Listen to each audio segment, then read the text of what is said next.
ಈ ಜೀವ ನಿನಗಾಗಿ ಮುಂದುವರಿದ ಭಾಗ 31. ಕಾಲೇಜಿನಲ್ಲಿ ಮಧ್ಯಾಹ್ನದ ಊಟದ ಹೊತ್ತಲ್ಲಿ ಅಗಸ್ತ್ಯ ಆದ್ಯಾಳ ಬಳಿ ಅವಳ ಹುಡುಗ ಹೇಗಿರಬೇಕು ಅಂತ ಕೇಳಿದಾಗ ಅವಳು ಅವನ ಬಗ್ಗೆ ವರ್ಣನೆ ಮಾಡಿದ್ದಳು. ಇದನ್ನು ಕೇಳಿದ ಅಗಸ್ತ್ಯ ಜೋರಾಗಿ ನಕ್ಕು, ಗಗನ್ ಕೇಳಿದ್ಯೇನೋ, ಈ 4 ಅಡಿಗೆ 6 ಅಡಿ ಹುಡುಗ ಬೇಕಂತೆ, ಅದು ಬೇರೆ ಅವನಿಗೆ ಟ್ರಿಮ್ ಆಗಿರೋ ಗಡ್ಡ ಮೀಸೆ ಇರ್ಬೇಕಂತೆ. ನಿನ್ನಂತ ಬಜಾರಿ ತಿಂಡಿ ಪೋತಿಗೆ ಹೂವಿನಂತ ಹುಡುಗ ಎಲ್ಲ ಸಿಗ್ತಾನೆ? ನೀನು ಹುಡುಕುವ ಅವಶ್ಯಕತೆ ಇಲ್ಲ, ನನ್ನ ಹುಡುಗನನ್ನು ನಾನೇ ಹುಡುಕ್ತೀನಿ. ಹುಡುಕೋದೇನು, ನಾನು ಆಲ್ರೆಡಿ ಹುಡುಕಿ ಆಗಿದೆ.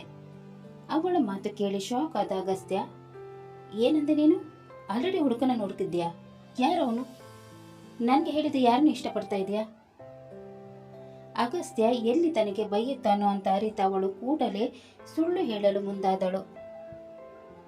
ಹುಡುಕಿಯಾಗಿದೆ ಅಂದ್ರೆ ನನ್ನ ಹುಡುಗ ನಾನು ಹೇಳಿದ ಥರನೇ ಇರ್ತಾನೆ ಅಂತ. ನನಗೆ ಯಾರಾದ್ರೂ ಹುಡುಗ ಇಷ್ಟ ಆದ್ರೆ ಮೊದಲು ನಿನಗೇನೆ ಹೇಳ್ತೀನಿ, ಜಾಸ್ತಿ ಟೆನ್ಷನ್ ಮಾಡ್ಕೋಬೇಡ. ಅವನು ಯಾರು ಅಂತ ಮೊದಲು ನನಗೇನೆ ಗೊತ್ತಾಗಬೇಕು. ಯಾಕಂದ್ರೆ ನಿನ್ನ ಕೈ ಹಿಡಿಯೋನು ಮೊದಲು ನನಗೆ ಇಷ್ಟ ಆಗಬೇಕು. ನನಗೆ ಇಷ್ಟ ಆದ ಮೇಲೆ ನೀನು ಅವನನ್ನು ಮದುವೆ ಆಗ್ಬೋದು. ನಿನಗೆ ಅವನು ಆಲ್ರೆಡಿ ಇಷ್ಟ ಆಗಿದ್ದಾನೆ. ನನ್ನ ಹುಡುಗ ಅವನೇ ಅಂತ ಗೊತ್ತಾದ್ರೆ ನೀನೇ ಮುಂದೆ ನಿಂತು ಮದುವೆ ಮಾಡಿಸ್ತೀಯ ಅಂತ ಮನಸ್ಸಿನಲ್ಲಿ ಅಂದುಕೊಳ್ಳತೊಡಗಿದಳು. ಆಗ ಅವಳನ್ನು ನೋಡಿದ ಅವನು, ಏನು ಗೊಣಗ್ತಾ ಇದೆಯಾ? ಏನಾದ್ರು ಹೇಳಿದೆಯಾ ಹೇಗೆ?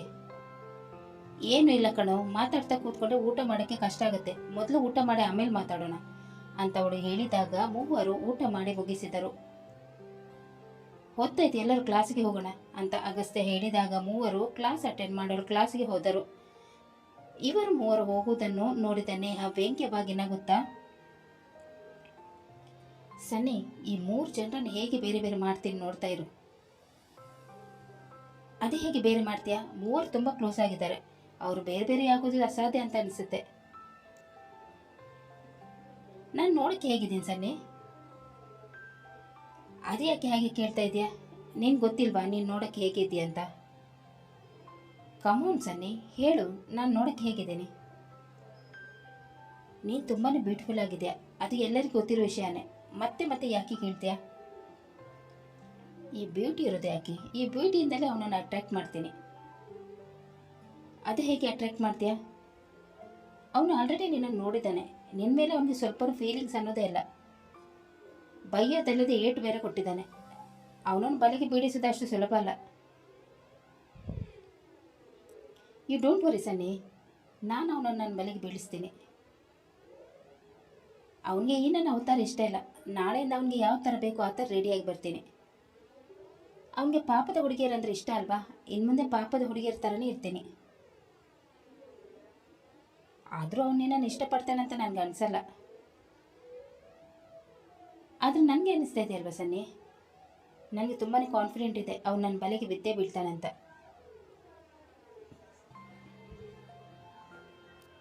ಸರಿ, ನೀನು ಹೇಳಿದಾಗಿನ ಅವನು ನಿನ್ನ ಬಲೆಗೆ ಬೀಳ್ತಾನೆ, ಮುಂದೇನು? ಒಂದ್ಸಲ ಅವನು ನನ್ನ ಪ್ರೀತಿಯಲ್ಲಿ ಹುಚ್ಚ ಆಗಲಿ, ಆಮೇಲೆ ನೋಡು ಅವನನ್ನು ಹೇಗೆ ಆಟ ಆಡಿಸ್ತೀನಂತ. ಎಲ್ಲರೆದುರು ನನಗೆ ಹೊಡೆದು ಅವಮಾನ ಮಾಡಿದ್ದಲ್ವಾ, ನಾನು ಕೂಡ ಅವನಿಗೆ ಹೊಡೆದು ಅದೇ ರೀತಿ ಅವಮಾನ ಮಾಡ್ತೀನಿ. ಆದರೂ ನೇಹ, ನೀನು ಆ ರೌಡಿಯಿಂದ ಹುಷಾರಾಗಿರು. ಹುಷಾರಾಗಿರೋದು ನಾನಲ್ಲ ಕಣೋ, ಇನ್ನು ಮುಂದೆ ಅವನು ಹುಷಾರಾಗಿರಬೇಕು. ಅವನು ಲವ್ವಲ್ಲಿ ಬಿದ್ದು ಸ್ಟಡೀಸ್ ಕಡೆ ಗಮನ ಹರಿಸಿದಂತೆ ಮಾಡ್ತೀನಿ.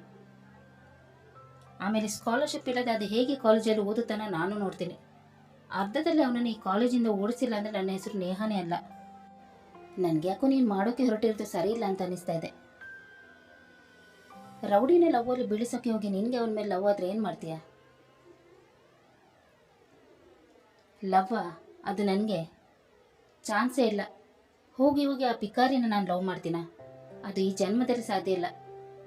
ಈ ನೇಹ ಏನಿದ್ರು ರಿಚೆಸ್ಟ್ ಪರ್ಸನ್ನ ಮದುವೆ ಆಗೋಳು. ನನಗೆ ತಲೆ ಕೆಟ್ಟಿದೆ ಅಂತ ಅವನು ಲವ್ ಮಾಡ್ಲಾ? ಈ ನೇಹಕ್ಕೆ ಏಟು ತಿಂದು ಗೊತ್ತಿಲ್ಲ. ಮೊದಲನೇ ಬಾರಿ ಒಬ್ಬ ಪಿಕಾರಿ ನನಗೆ ಹೊಡೆದಿದ್ದಾನೆ. ಅವನನ್ನು ನಾನು ಸುಮ್ಮನೆ ಬಿಡ್ತೀನಿ ಅಂತ ಅಂದ್ಕೊಂಡಿದ್ಯಾ?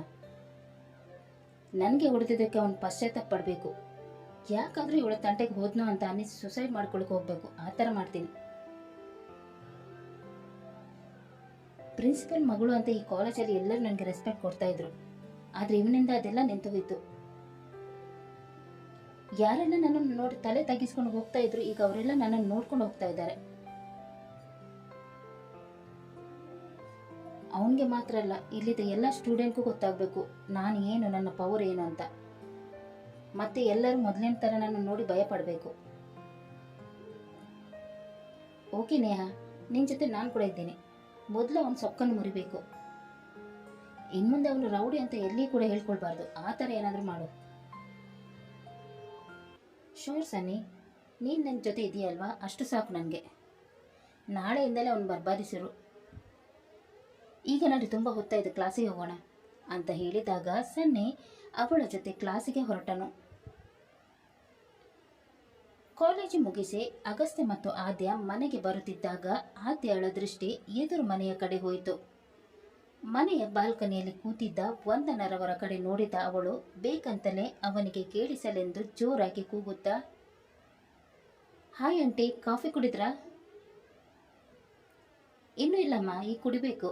ಕಾಲೇಜಿಂದ ಬರ್ತಾ ಇದ್ದೀರಾ? ಹ್ಞೂ ಆಂಟಿ ಅಂತ ಹೇಳಿದ ಅವಳ ಕಣ್ಣು ಅವನಿಗೋಸ್ಕರ ಹುಡುಕಾಡತೊಡಗಿತು. ಇವನು ನೋಡೋಣಂದ್ರೆ ಇವನು ಇವತ್ತು ಕೂಡ ಇಲ್ಲ. ಯಾವಾಗ ನೋಡಿದ್ರೆ ಕೆಲಸ ಅಂತಾನೆ ಇರ್ತಾನೆ. ಬರೀ ಭಾನುವಾರ ಕಾಣಸಿಗ್ತಾನೆ, ಮಿಕ್ಕಿದ್ದೇನೆ ಕಾಣಿಸೋದೇ ಇಲ್ಲ ಅಂತಾನೆ. ಇವನನ್ನು ನೋಡ್ಬೇಕಂತ ನಾನು ಎಷ್ಟು ಹಂಬಲಿಸ್ತಾ ಇದ್ದೀನಿ, ಆದರೆ ಇವನು ಒಳ್ಳೆ ಕಲ್ಲು ಬಂಡೆ ಥರ ಆಡ್ತಾನೆ. ಒಂಚೂರು ಫೀಲಿಂಗ್ಸ್ ಅನ್ನೋದೇ ಇಲ್ಲ ಅಂತ ಮನಸ್ಸಿನಲ್ಲಿ ಗೊಣಗುತ್ತಾ ಅವನ ರೂಮಿನ ಹತ್ರ ನೋಡುತ್ತಾ ಮನೆ ಕಡೆ ಹೆಜ್ಜೆ ಹಾಕಿದಳು. ರೂಮಿನಲ್ಲಿದ್ದ ಅವನಿಗೆ ಇವಳು ಮಾಡೋದೆಲ್ಲ ಕಾಣಿಸಿ ಅವನ ಮುಖದಲ್ಲಿ ಮಂದಹಾಸ ಮೂಡಿತು. ಮನೆಗೆ ಬಂದ ಆದ್ಯ ತನ್ನ ಅಮ್ಮನ ಹತ್ತಿರ ಹೋಗಿ, ಅಮ್ಮ, ನೀವು ಮತ್ತು ಅಪ್ಪ ಲವ್ ಮಾಡಿ ಮದುವೆ ಆಗಿದ್ದ? ಯಾಕೆ ಬೇಕಾದಲ್ಲ ನಿಮಗೆ? ಹೇಳಮ್ಮ, ಹೇಳಿದ್ರೆ ಏನಾಗುತ್ತೆ? ನನಗೂ ಕೂಡ ಗೊತ್ತಾಗ್ಬೇಕಲ್ವಾ ನೀವು ಮತ್ತು ಅಪ್ಪ ಯಾವ ರೀತಿ ಮದುವೆ ಇದ್ರಿ ಅಂತ.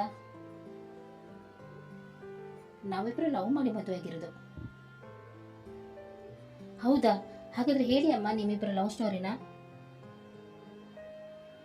ಅವಳ ಮಾತು ಕೇಳಿ ಅಲ್ಲೇ ಇದ್ದ ಅಗಸ್ತ್ಯ, ಏನೇ ಲವ್ ಸ್ಟೋರಿ ಕೇಳಕ್ಕೆ ಅಷ್ಟೊಂದು ಎಕ್ಸೈಟ್ ಆಗಿದೆಯಾ? ನೀನು ಮಾತಾಡೋದು ನೋಡಿದ್ರೆ ಯಾರನ್ನಾದ್ರೂ ಲವ್ ಮಾಡ್ತಿರೋ ಹಾಗಿದೆ. ಹೇಳೆ ಕುಳ್ಳಿ, ಯಾರನ್ನಾದ್ರೂ ಲವ್ ಮಾಡ್ತಾ ಇದೆಯಾ? ನಾನು ಯಾರನ್ನು ಕೂಡ ಲವ್ ಮಾಡ್ತಾ ಇಲ್ಲ. ನೀನು ಬರೀ ನನ್ನ ಮೇಲೆ ಡೌಟ್ ಮಾಡೋದೇ ಆಯಿತು. ನನ್ನ ಅಪ್ಪ ಅಮ್ಮನ ಲವ್ ಸ್ಟೋರಿ ಕೇಳಕ್ಕೆ ನನಗೆ ಕುತೂಹಲ ಇರಲ್ವಾ? ಅಮ್ಮ, ಇವು ನಿಮ್ಮ ಮಗನೇ ಅಲ್ವಾ? ಯಾಕೆ ಈ ಥರ ಕೇಳ್ತಾ ಇದೆಯಾ? ಇವನು ಇಷ್ಟೊಂದು ಹೈಟ್ ಇದ್ದಾನಲ್ವಾ, ಅದಕ್ಕೆ ಕೇಳಿದೆ. ಅವನೇನು ಅಪ್ಪನ ಥರ ಇದ್ದಾರೆ, ನೀನಂತಾರೆ ಕುಳ್ಳಗಿದ್ದೀಯ. ಅವನನ್ನು ಮಾತ್ರ ಹೈಟಾಗಿ ಹುಟ್ಟಿಸಿಬಿಟ್ಟು ನನ್ನನ್ನು ಯಾಕಮ್ಮ ಕುಳ್ಳಾಗಿ ಹುಟ್ಟಿಸ್ಬಿಟ್ಟೆ? ಅವನು ನನ್ನನ್ನು ಯಾವಾಗಲೂ ಕುಳ್ಳಿ ಅಂತಾನೆ. ನಾನು ಕುಳ್ಳಾಗಿರೋದಕ್ಕೆ ನನಗೆ ಬೇಜಾರಿಲ್ಲ. ಆದರೆ ಇವನು ಯಾವಾಗಲೂ ಕುಳ್ಳಿ ಅಂತ ಕರೀತಾನೆ ಅಲ್ವಾ, ಅವಾಗ ನನಗೆ ಬೇಜಾರಾಗುತ್ತೆ. ಯಾಕೋ ಅವಳಿಗೆ ಆ ಥರ ಕರಿತೀಯಾ? ಅಷ್ಟು ಚೆನ್ನಾಗಿ ಆದ್ಯ ಅಂತ ಹೆಸರಿಟ್ಟಿದ್ದೀನಿ. ಆದ್ಯ ಅಂತ ಪ್ರೀತಿಯಿಂದ ಕರೀಕಾಗಲ್ವಾ? ಇವಳನ್ನು ಪ್ರೀತಿಯಿಂದ ಕರೆಯೋದು ಬೇರೆ ಕೇಳು. ಕುಳ್ಳಿಯನ್ನು ಕುಳ್ಳಿ ಅಂತ ಕರೀದು ಇನ್ನೇನಂತ ಕರೀಲಿ? ನೋಡಿ ಅಮ್ಮ, ಅವನು ಹೋಗ್ಲಿ ಬಿಡು ಆದ್ಯ. ನಿನ್ನ ಅಪ್ಪನ ಕೂಡ ನನಗೆ ಹೆಸರಿಟ್ಟು ಕರೀತೆ ಚೋಟ್ ಮೆಣಸಿನ್ಕಾಯಿ ಅಂತ ಕರೀತಾ ಇದ್ರು. ಚೋಟ್ ಮೆಣಸಿನ್ಕಾಯಿ ಎಷ್ಟು ಚೆನ್ನಾಗಿದೆ ಹೆಸರು. ಅಪ್ಪ ಮತ್ತು ನೀವು ಮೊದಲು ಎಲ್ಲಿ ಬಿಟ್ಟಾಗಿದ್ದಮ್ಮ ಅಂತ ಅಗಸ್ತ್ಯ ಕೇಳಿದಾಗ ಆದ್ಯಳು ಕೂಡ ಅವನ ಜೊತೆ ಧ್ವನಿಗೂಡಿಸಿದಳು. ಅವರು ತಮ್ಮ ಹಳೆಯ ದಿನಗಳನ್ನು ನೆನಪು ಮಾಡಿಕೊಳ್ಳುತ್ತಾ ತಮ್ಮ ಮಕ್ಕಳಿಗೆ ಅವರ ಲವ್ ಸ್ಟೋರಿಯನ್ನು ಹೇಳತೊಡಗಿದರು. ನಾನು ಮತ್ತು ನಿಮ್ಮ ಅಪ್ಪ ಮೊದಲನೇ ಸಲ ಪಾರ್ಕಲ್ಲಿ ಭೇಟಿಯಾಗಿರೋದು ಅಂತ ಹೇಳಿ ಪಾರ್ಕಲ್ಲಿ ನಡೆದಿದ್ದ ಘಟನೆಯನ್ನು ವಿವರಿಸತೊಡಗಿದರು. ನಿಮ್ಮಪ್ಪ ಅಗರ್ಭ ಶ್ರೀಮಂತರಾಗಿದ್ದರು, ಆದರೆ ನಾನು ಮಾತ್ರ ಬಡವಳಾಗಿದ್ದೆ. ನಾನು ಬಡವಳಾಗಿದ್ದರೂ ಕೂಡ ನನ್ನನ್ನು ಮೆಚ್ಚಿ ಮದುವೆ ಆದರು. ಅಮ್ಮ, ಅಪ್ಪ ಅಗರ್ಭ ಶ್ರೀಮಂತರಾಗಿದ್ದು ನಿಜಾನಾ? ಅವರಷ್ಟು ಶ್ರೀಮಂತರಾಗಿದ್ದರೆ ಇವತ್ತು ನಾವು ಯಾಕೆ ಬಡವರಾಗಿ ಜೀವನ ನಡೆಸ್ತಾ ಇದ್ದೀವಿ ಅಂತ ಆದ್ಯ ಕೇಳಿದಾಗ ಐಶ್ವರ್ಯರವರು ಹಿಂದೆ ನಡೆದಿದ್ದ ಘಟನೆಯನ್ನು ಅವರಿಬ್ಬರಿಗೆ ವಿವರಿಸತೊಡಗಿದರು. ನೀವಿಬ್ಬರು ಇಷ್ಟೊಂದು ಕಷ್ಟಪಟ್ರಮ್ಮ, ನಂಬಕ್ಕಿನ ಆಗ್ತಾ ಇಲ್ಲ. ಅವರೆಲ್ಲ ಎಷ್ಟು ಕೆಟ್ಟವರು, ಆಸ್ತಿಗೋಸ್ಕರ ನಿಮ್ಮನ್ನೆಲ್ಲ ಸಾಯಿಸಕ್ಕೆ ಹೊರಟಿದ್ರ? ಜಗತ್ತಿನಲ್ಲಿ ಇಂಥ ಜನಗಳು ಇರ್ತಾರ ಅಂತ ಅಗಸ್ತ್ಯ ಹೇಳಿದಾಗ ಐಶ್ವರ್ಯರವರು ಮಾತು ಮುಂದುವರಿಸುತ್ತಾ, ಈ ಜಗತ್ತಿನಲ್ಲಿ ದುಡ್ಡಿಗಿರೋ ಬೆಲೆ ಸಂಬಂಧಕ್ಕಿಲ್ಲ. ದುಡ್ಡಿನಿಂದ ಹೋದರೂ ಮನುಷ್ಯತ್ವವನ್ನು ಮರೆತುಬಿಡ್ತಾರೆ. ಅವರೆಲ್ಲ ಆಸ್ತಿಯನ್ನು ಕಬಳಿಸಿ ಈಗ ಚೆನ್ನಾಗಿರ್ಬೋದು, ಮುಂದೊಂದು ದಿನ ಕರ್ಮ ಬೆನ್ನು ಹಿಡಿದ ಬೇತಾಳಂತ ಅವರಿಂದ ಸುತ್ತಾ ಇರುತ್ತೆ. ಆದರೂ ಅಮ್ಮ, ಅಪ್ಪ ತುಂಬಾನೇ ಗ್ರೇಟ್. ಕಂಪನಿಯ ಬಾಸ್ ಆಗಿದ್ದವರು ಈಗ ಸೆಕ್ಯೂರಿಟಿ ಕೆಲಸ ಮಾಡ್ತಾ ಇದ್ದಾರೆ ಅಂದರೆ ನಂಬಕ್ಕೇನೆ ಆಗ್ತಾ ಇಲ್ಲ. ನೀವೆಲ್ಲ ಕಷ್ಟ ಅನುಭವಿಸಿದ್ದು ಸಾಕು ಅಮ್ಮ. ಒಂದ್ಸಲ ನನ್ನ ಎಜುಕೇಷನ್ ಕಂಪ್ಲೀಟ್ ಆಗಲಿ, ಆಮೇಲೆ ನಾನು ಕೆಲಸಕ್ಕೆ ಹೋಗಿ ನಿಮ್ಮನ್ನೆಲ್ಲ ಸಾಕ್ತೀನಿ ಅಂತ ಅಗಸ್ತ್ಯ ಹೇಳಿದಾಗ ಐಶ್ವರ್ಯರವರಿಗೆ ಮಗನ ಮಾತು ಕೇಳಿ ಕಣ್ಣಲ್ಲಿ ನೀರು ಬಂದುಬಿಟ್ಟಿತ್ತು. ನೀನು ಮೊದಲು ಸ್ಟಡೀಸ್ ಕಡೆ ಗಮನ ಕೊಡು, ಕೆಲಸದ ಬಗ್ಗೆ ಆಮೇಲೆ ಯೋಚಿಸಿದ್ರಾಯ್ತು. ಅಮ್ಮ, ಅಗಸ್ತ್ಯನ ಥರ ನಾನು ಕೂಡ ಕೆಲಸಕ್ಕೆ ಸೇರ್ತೀನಿ, ಆಮೇಲೆ ನಾವಿಬ್ಬರು ಸೇರಿ ಅಪ್ಪನ ಕಂಪನಿಯನ್ನು ವಾಪಸ್ ಪಡೆದುಕೊಳ್ತೀವಿ. ಈ ಮಾತು ಕೇಳಿ ಗಾಬರಿಯಾದ ಐಶ್ವರ್ಯರವರು, ಯಾವ ಕಂಪನಿ ಕೂಡ ವಾಪಸ್ ತೆಗೆದುಕೊಳ್ಳೋದು ಬೇಕಾಗಿಲ್ಲ, ನಾವೀಗ ತುಂಬಾ ಚೆನ್ನಾಗಿದ್ದೀವಿ, ಅವ್ರಿಗೆ ಏನಾದರೂ ನಾವು ಬದುಕಿದ್ದೀವಿ ಅಂತ ಗೊತ್ತಾದರೆ ಮತ್ತೆ ನಮ್ಮನ್ನು ಸಾಯಿಸೋಕ್ಕೆ ಬರ್ತಾರೆ ಅಂತ ಹೇಳಿ ಅವರಿಬ್ಬರ ಬಾಯಿ ಮುಚ್ಚಿಸಿದರು. ಚಂದ್ರಕಲಾರವರನ್ನು ನೆನಪು ಮಾಡಿಕೊಳ್ಳುತ್ತಲೇ ಐಶ್ವರ್ಯರವರ ಕೈ ಕಾಲಲ್ಲಿ ನಡುಕು ಉಂಟಾಯಿತು. ಆಸ್ತಿಯು ತಮ್ಮ ಮಕ್ಕಳ ಹೆಸರಿಗೆ ಆಗುತ್ತೆ ಅಂತ ಅಭಿಷೇಕ್ ಮತ್ತು ಐಶ್ವರ್ಯರವರಿಗೆ ತಿಳಿದಿರಲಿಲ್ಲ. ಅವರಿಬ್ಬರು ಆಸ್ತಿಯು ತಮ್ಮ ಕೈ ತಪ್ಪಿ ಹೋಯಿತು ಅಂತಲೇ ನಂಬಿಕೊಂಡಿದ್ದರು. ಲಾಯರ್ ನೀಲೇಶ್ ಧನರಾಜ್ರವರ ಸಲಹೆಯ ಮೇರೆಗೆ ಈ ವಿಷಯವನ್ನು ಅವರಿಂದ ಮುಚ್ಚಿಟ್ಟಿದ್ದರು. ಕತೆ ಮುಂದುವರೆಯಿತು. ಆತ ಇಷ್ಟಪಡುತ್ತಿರುವ ಆ ವ್ಯಕ್ತಿ ಯಾರು ಹಾಗೂ ಅಗಸ್ತ್ಯ ನೇಹಾಳ ಬಲೆಗೆ ಬೀಳುತ್ತಾನೆ ಇಲ್ಲವೋ ಅನ್ನೋದನ್ನು ತಿಳಿಯಲು ಮುಂದಿನ ಸಂಚಿಕೆಯಾಗಿ ಕಾಯೋಣ. ಅಲ್ಲಿ ತನಕ ಈ ಕತೆ ನಿಮಗೆ ಇಷ್ಟವಾದಲ್ಲಿ ಲೈಕ್ ಮಾಡಿ, ಶೇರ್ ಮಾಡಿ ಮತ್ತು ಸಬ್ಸ್ಕ್ರೈಬ್ ಮಾಡೋದನ್ನು ಮಾತ್ರ ಮರೆಯಬೇಡಿ. ಹಾಗೆ ಕತೆ ಹೇಗಿದೆ ಅಂತ ಕಮೆಂಟ್ ಬಾಕ್ಸಲ್ಲಿ ತಿಳಿಸಿ. ಧನ್ಯವಾದಗಳು.